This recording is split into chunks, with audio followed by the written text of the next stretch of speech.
Hi everyone, I'm Kelsey Laidlaw, Community Events Coordinator with the Huntington Society of Canada.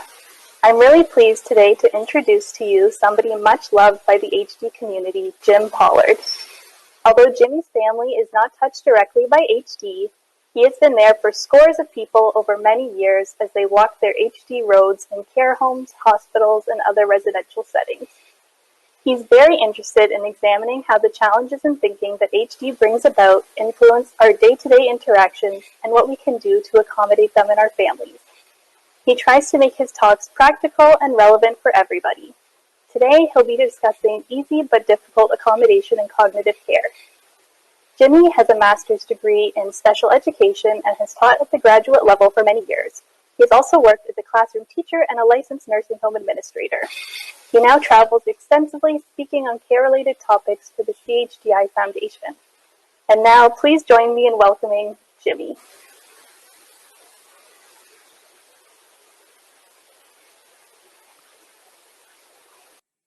Hello. I'd rather be in one of the public libraries or community centers or conference rooms in hotels and hospitals or volunteer firehouses where I usually speak with you folks. But I'm really grateful for this opportunity to do it online virtually. I think a lot when I have these opportunities about what to speak about.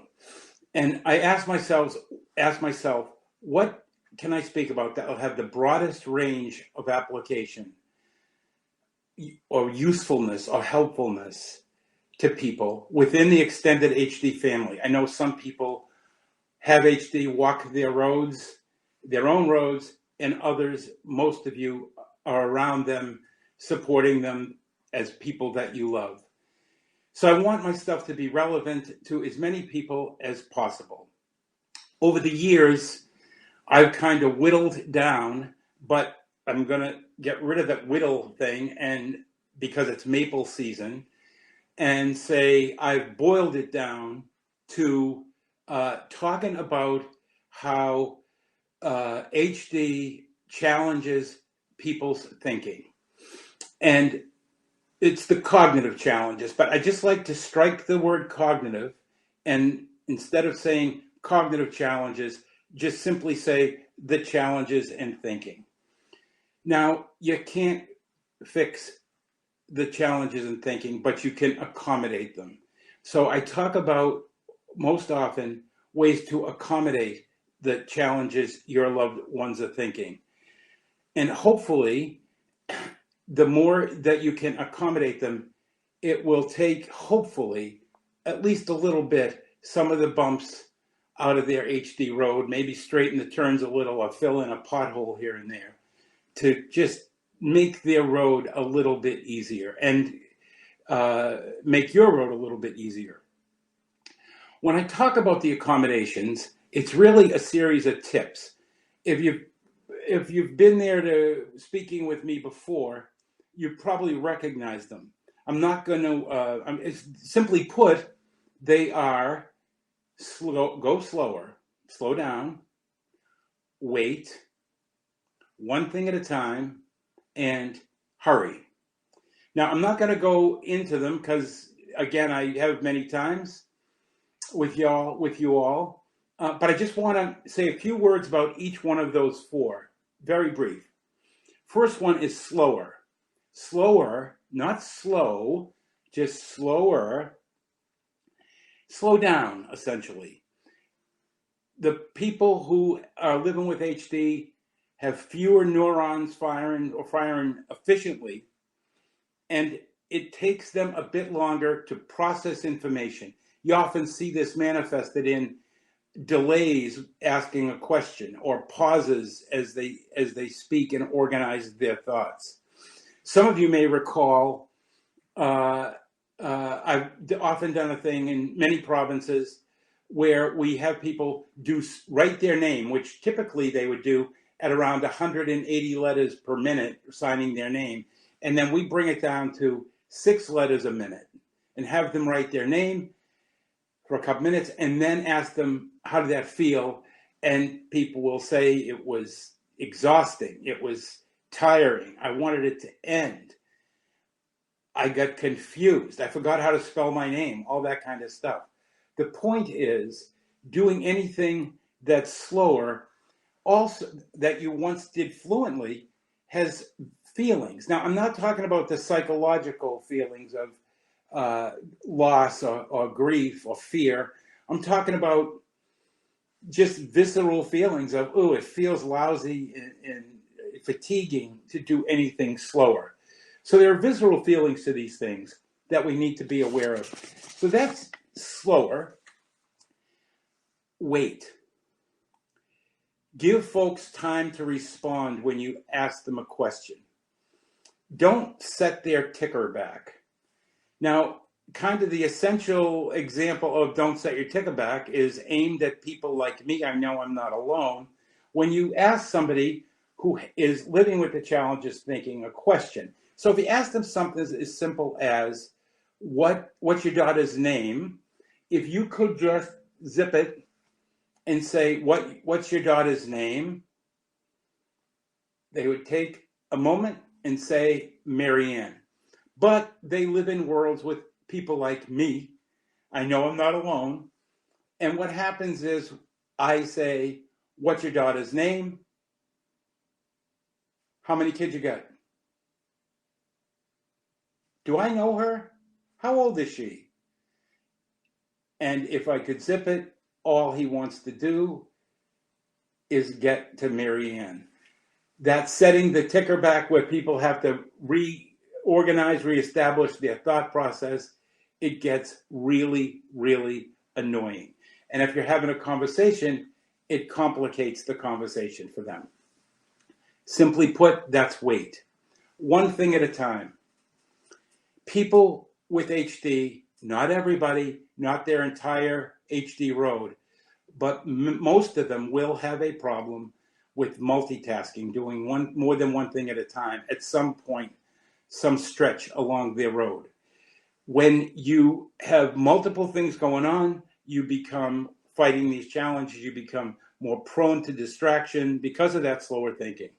So the tip of one thing at a time really is to help them focus by coaching them and arranging things so they can do one thing at a time. We live in a multitasking world, which we're going to talk about in a minute. Our goal to accommodate these challenges is to move from multitasking to single tasking. You can kind of think if they're a bit slower, then we need to match that frequency so that we can maximize the bandwidth between us and make our conversations flow and be more efficient, if you will. The last one is hurry. Now, if I said to you, when your loved one with HD wants something, fill in the blank, they want it,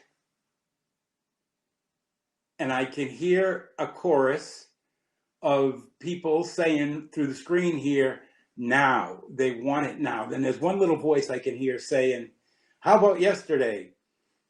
People with HD for a long stretch of their road have great difficulty waiting. It's not character.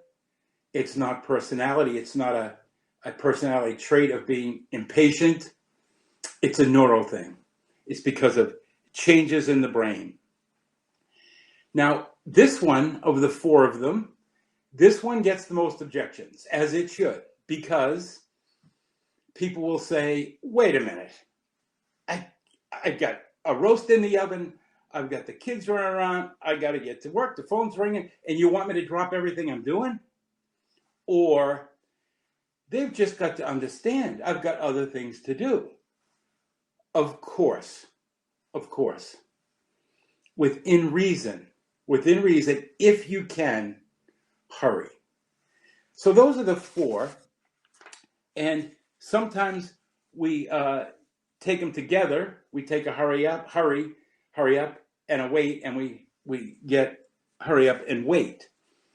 If you take all of those tips together, there's really like two categories of responses that I get as I talk about them from folks and families. And the two categories are, the first one is, wow, this stuff it may not work right away, but over time, this stuff really works. It was right there in front of me. I wish I knew this stuff years ago when my wife was alive. Or people will just signal me that ticker thing, like message received, thumbs up. So that's the first category of responses.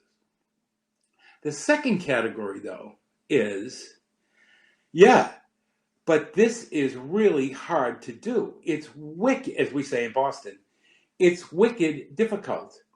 And it is difficult. They'll say, I know I should wait, and I try, but I catch myself.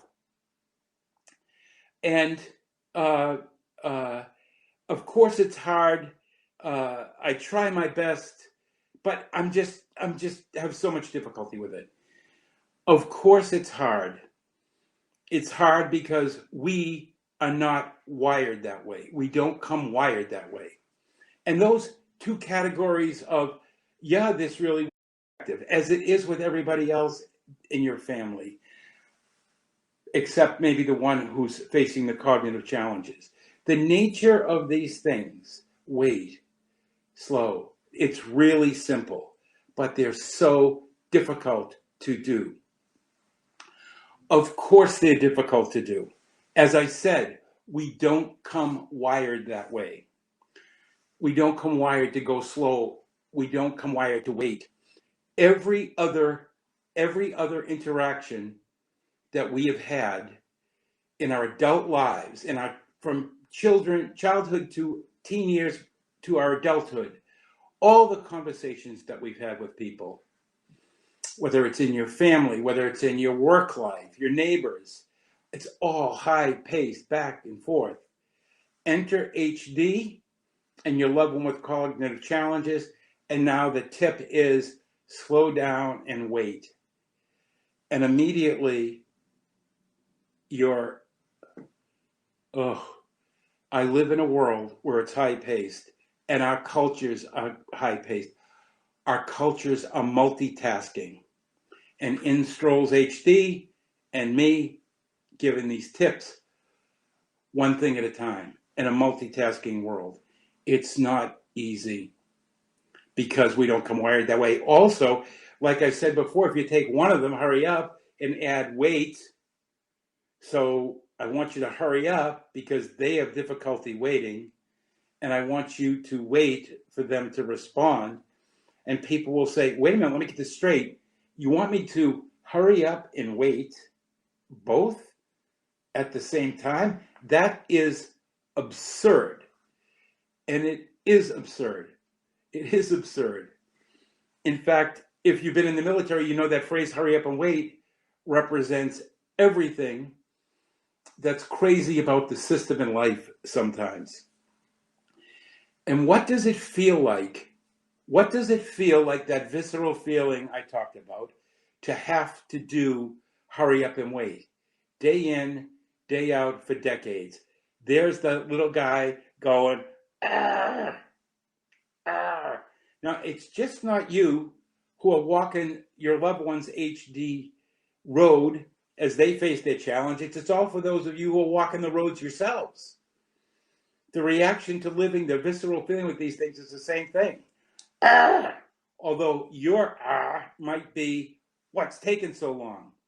Either way, it's the same. To do this hurry up and wait might feel like that, but to do it day in and day out is a profound act of love. That's why the heart in the banner. And I will pause for effect and emphasis. To hurry up and wait is a profound act of love. It's not easy. If you ever feel overwhelmed, and I'm sure many of you had, some of you many times, if you ever feel overwhelmed, it's not you. It's the way HD, it's the way the damn disease is designed. It's not you. The tips are simple, but they're hard, real hard. You might notice I've said that about 28 times already, but that's the point. They're not rocket science, but they are ancient history, if you will.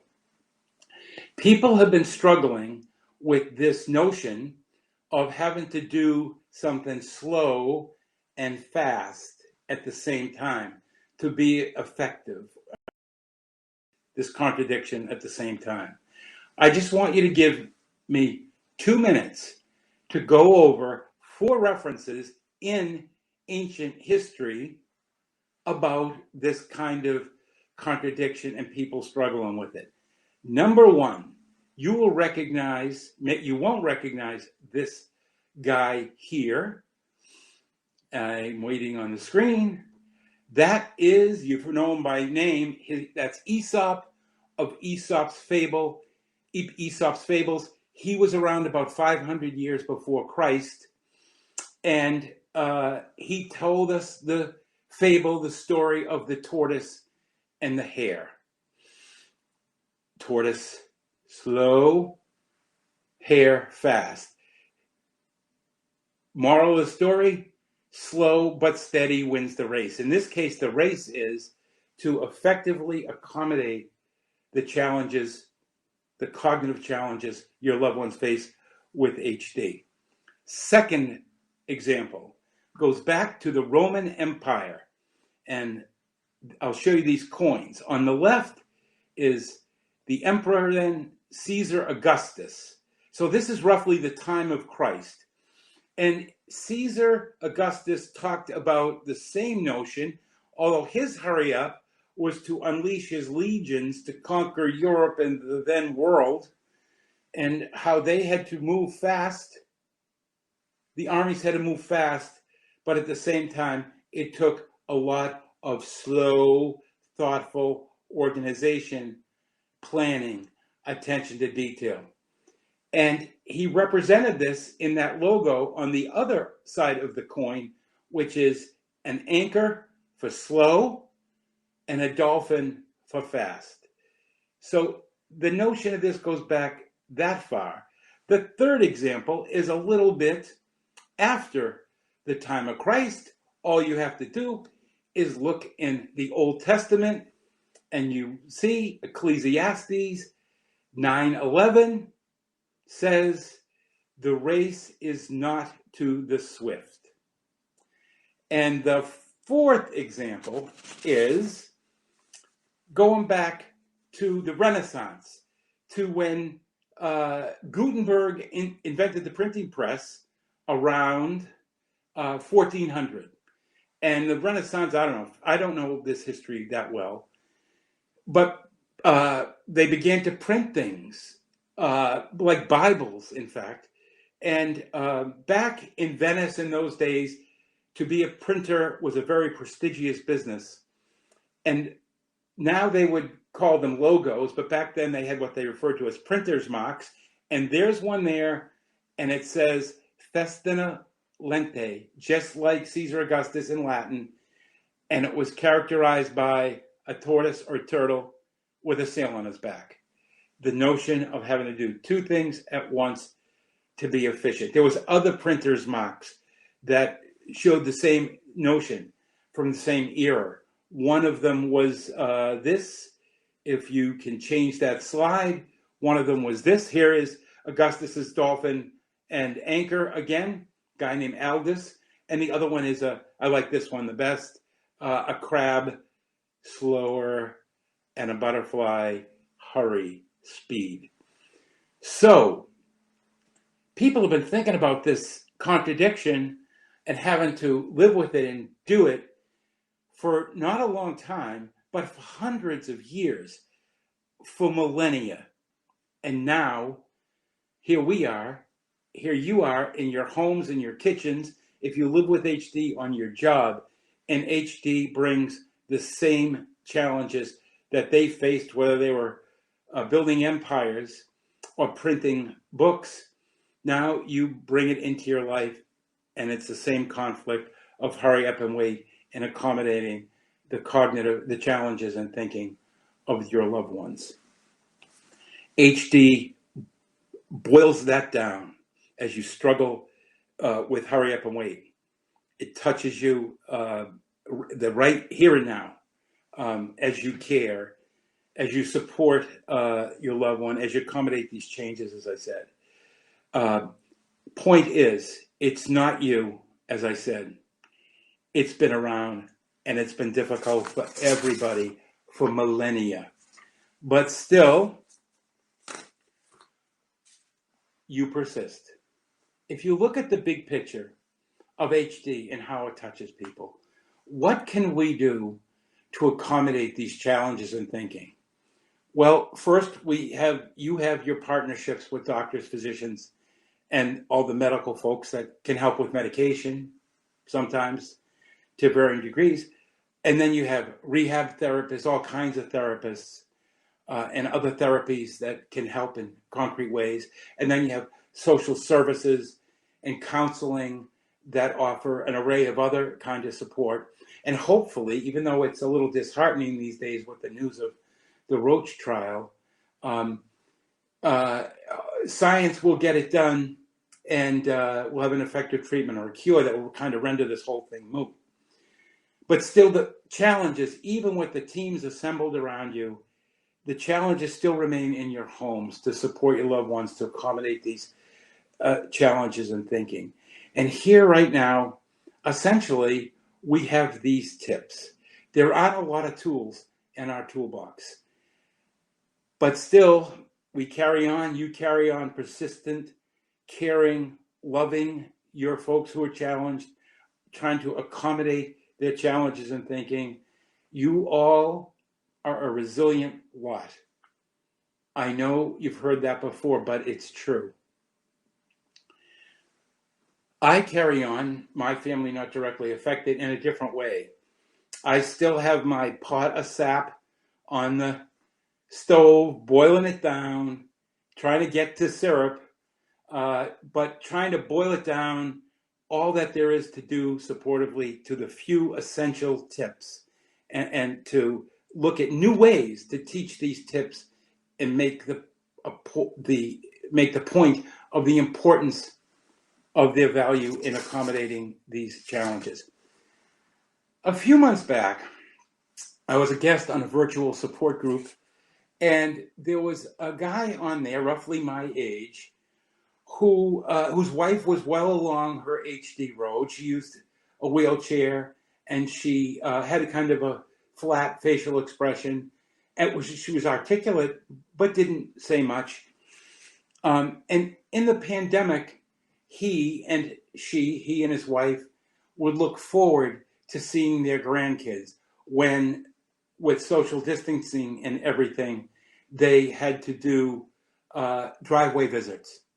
So Nana, if you would, looked forward to seeing the kids, and the kids would appear, and they'd pop out of their minivan and go running up to the grandparents, running up to Papa, right by Nana.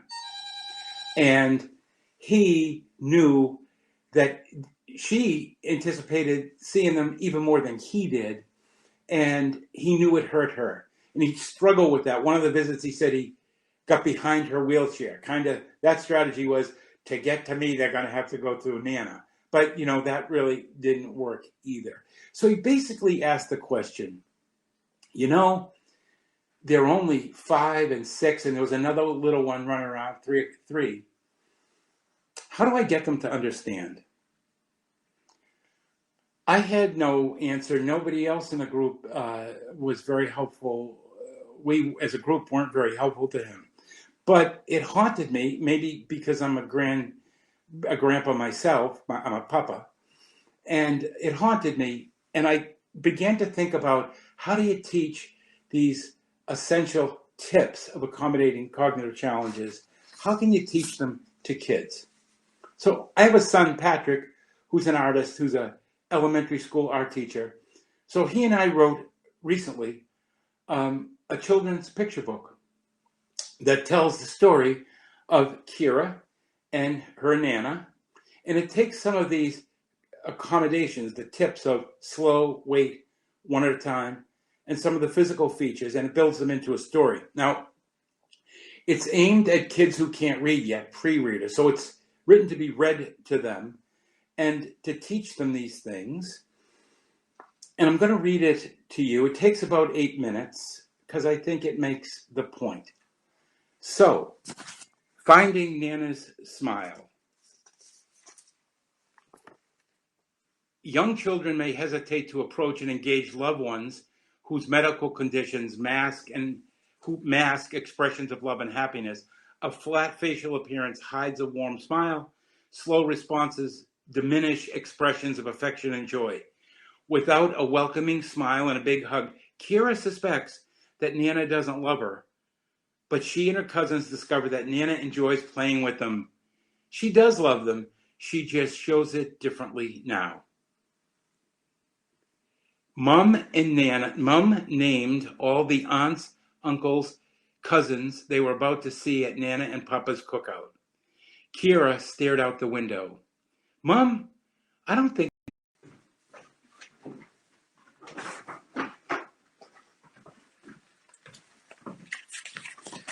And it's fixed. Papa smiles when he sees me. Nana doesn't, explained Keira. When I try to play with her, she sits there. When I say goodbye, she never says it back to me. Maybe she says it differently, said Mum. Please keep trying, okay? Keira jumped out of the car and ran to the backyard. Nana and Papa were there to welcome everyone.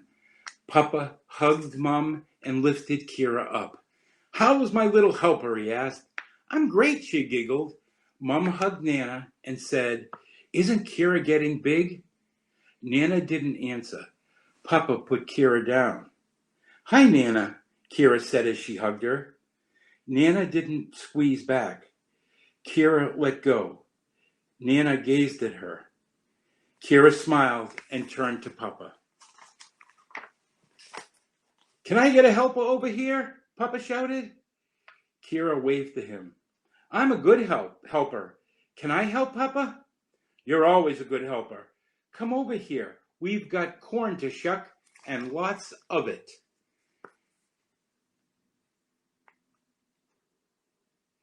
Keira's job was to hand the corn to Papa. One ear after the other, he pulled off the husks. Without a word, they shucked the corn together. You're very quiet. Is everything okay? Papa asked. Keira thought for a moment, then said, When I smile at you, you smile back. When I smile at Nana, she doesn't smile back. And when I hug her, she doesn't hug me back. Is she mad at me? Papa put the corn down and sat beside her. No, dear, Nana's not mad at you. She loves you. We both love you. Keira listened closely. Nana smiles and hugs differently than you and I do. How, Papa? She asked. Well, Nana smiles on the inside. We just can't see it. It's invisible. Sometimes you can't see it at all. Other times you can almost see it. It's there, but on the inside. Keira was puzzled. So Nana smiles back at me, but I can't see it because it's on the inside? It's invisible? Right. She always smiles at you, but it's on the inside. Her smile is different than our smiles, Papa explained. She paused. So Nana has an invisible smile? And why doesn't she hug me back? Oh, she loves you. She always hugs you back, he explained. No, Papa, Keira said again. Nana doesn't hug me back. Are you waiting long enough? He asked. She was confused. What do you mean, Papa? Nana hugs late, so you've got to wait. It takes her longer. Do you mean if I waited longer, Nana would hug me too? Yes, Papa explained. She does things late, so we have to wait. Okay, Papa. She thought about it as she ran to play with her cousins. The cousins smelled the plate of warm cookies on the table. Every cousin wanted one. Aunt Mary, can I have one? Asked Emma. Of course you can. Her aunt smiled and handed her a cookie. Then Josh asked Nana, "Can I have one too?"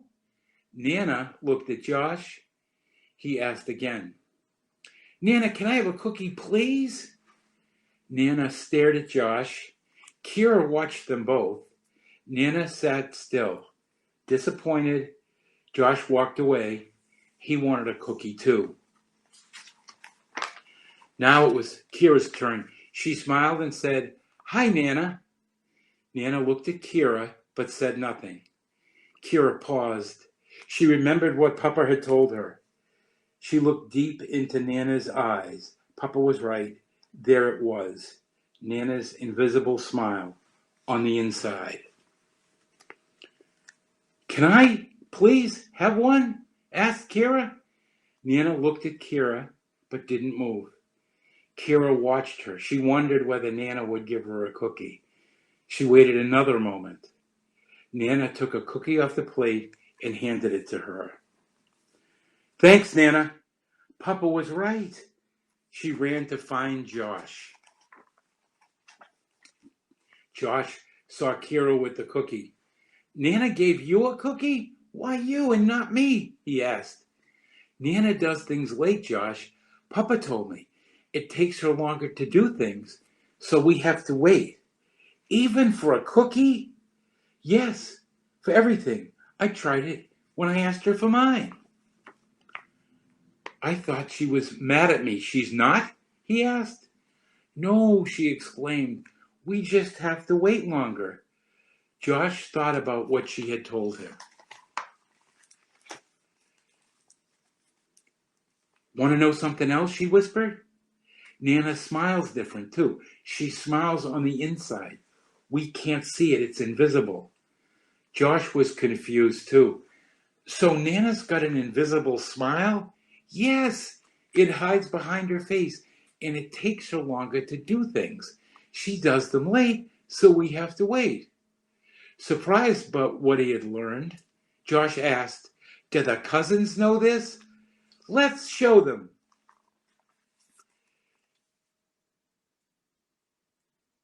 Keira and Josh went in search of cousins. Emma was blowing small bubbles. Jackson ran with a big wand, making huge ones. The wind blew them all over the yard. Papa laughed and watched as they chased them. Nana's eyes followed them until they burst in the sky.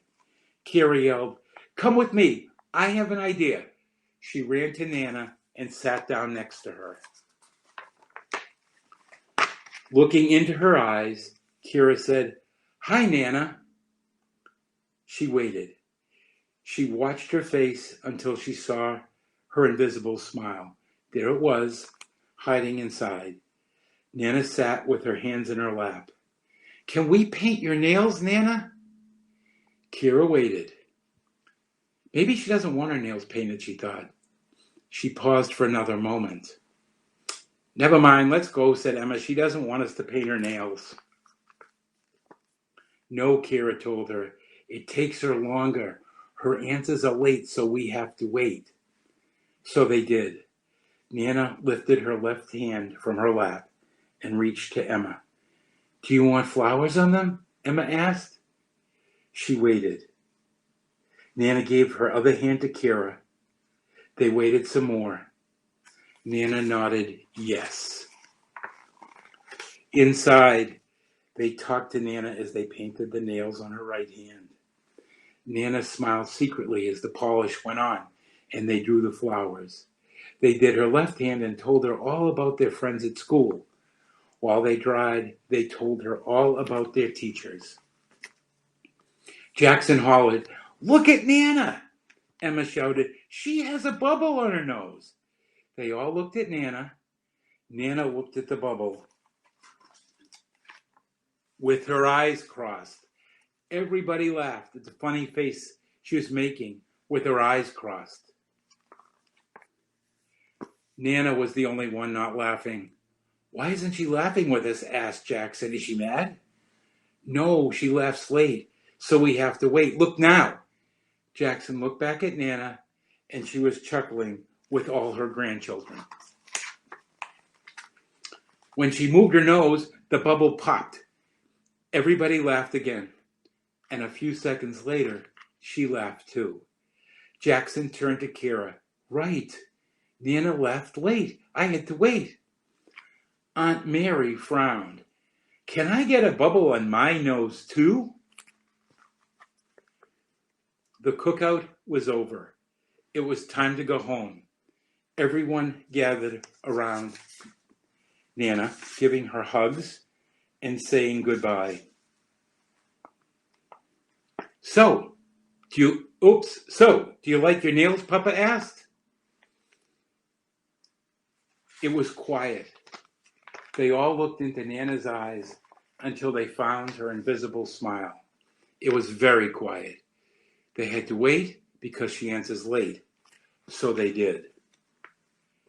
Slowly, she raised her right hand, showing off her nails. She lifted her left hand so they could all see the flowers. They waited some more. I love them, Nana said softly. The cousins looked at one another and smiled. They turned back to Nana. Nana smiled her invisible smile. She whispered, I love you, all of you. They all hugged Nana. They all paused. Nana hugged them back. Papa pointed to Keira and winked. See, we both love you. Back home, Keira put on her pajamas. Mom, can we see the pictures from the cookout before we go to bed? Get the tablet and we'll scroll through them together. Mom scrolled through the pictures of painted nails, bubbles, aunts and uncles, cookies, corn, and cousins.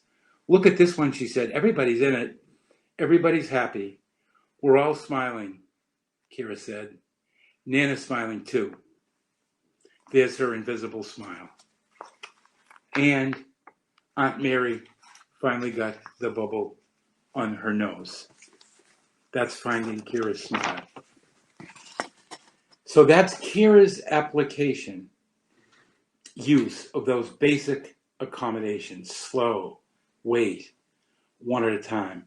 As taught to her, passed on to her by her grandfather. They're things that she could do here and now. I kind of think of them, each one on the screen there with its own icon, as her big four. Slower, one at a time, hurry. And then you take all four of them together on one sheet, right there. Keira's tips, the big four. Hold that image for 1 second. I want you to think back to the 1980s in the AIDS epidemic.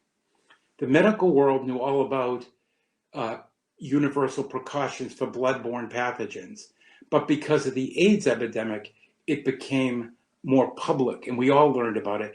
And you would see images, posters like this, universal precautions in patient care. And there they were, the icons of the essential points. Simply put, wash your hands, wear gloves, gown, mask, don't use a needle twice. More recently, we see a similar thing in precautions for COVID. There's the essential points, whittle down, stay at home if you're feeling sick, avoid crowded spaces, social distancing, wear a mask, wash your hands, and sanitize with soap and that kind of stuff. But the point is, these things are boiled down to their essential points.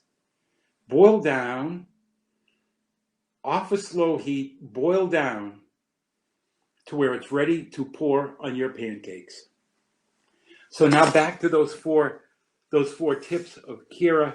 I think Keira's big four, I think of them as our universal accommodations for the challenges in thinking that HD poses to you, either as you walk your own HD road or you walk beside one you love who faces those challenges. Hopefully we apply them. They'll smooth the road a little bit for both the PhD, person with Honey disease, and their carer. Maybe fill in a pothole and take out some of the bumps. We should think of them this way. We don't have a lot of tools. We don't have a big tool chest. It makes them even more important. For all the people who have different manifestations of HD, whatever we suggest to do universally, above all, we want to do no harm. These don't do harm. We need to practice them, and we need to teach them. We need to teach them to our little ones, not just for HD, for all neurologic conditions, including aging. It's something that we can do here now. So I offer you these tips and this way of thinking about them for your comment, your revision, your addition, your use, and to pass them on. These universal accommodations for thinking and challenges of HD. And do teach it to the little ones. Maybe a child will lead us to HD roads that don't have as many bumps and potholes and are a little bit smoother for folks, just a little bit. So my final words are, in Latin, festina lente, make haste slowly. Remember, it's not you. HD is designed that way. And to accommodate these challenges and thinking for your loved ones, to do that hurry up and wait thing, it's really hard to do it day in, month after month, years, decades, maybe generations, is a profound act of love. So slower, wait, one thing at a time, and if you can, within reason, hurry. Universal accommodations for the cognitive challenges of thinking. Pass them on. Thank you for this time together. I'm really grateful for it. Thanks for listening. Thanks for the encouragement and kind words that you've given me over the years, all over Canada. I do need to recognize my friend and colleague, Angèle Bernard, your National Director of Family Services, who was the first one I gave the manuscript for Finding a Smile to, for her review comments and whatever. And she did just that with her daughter, Elizabeth. And they had a hand in shaping this that I just read and shared with you. So thanks, Angèle. Thanks, Elizabeth. Next time, folks, hopefully we're back in those conference rooms in hotels and hospitals and public libraries and community centers and volunteer firehouses and chill zones. Thank you again. Kelsey, thanks for your help with the technical stuff. It's back to you. Thank you so much, Jimmy, for that insightful presentation. We really appreciate everything that you do. And attendees, now you guys have a short break, and your next session will be starting at 3 o'clock. Bye for now, everybody.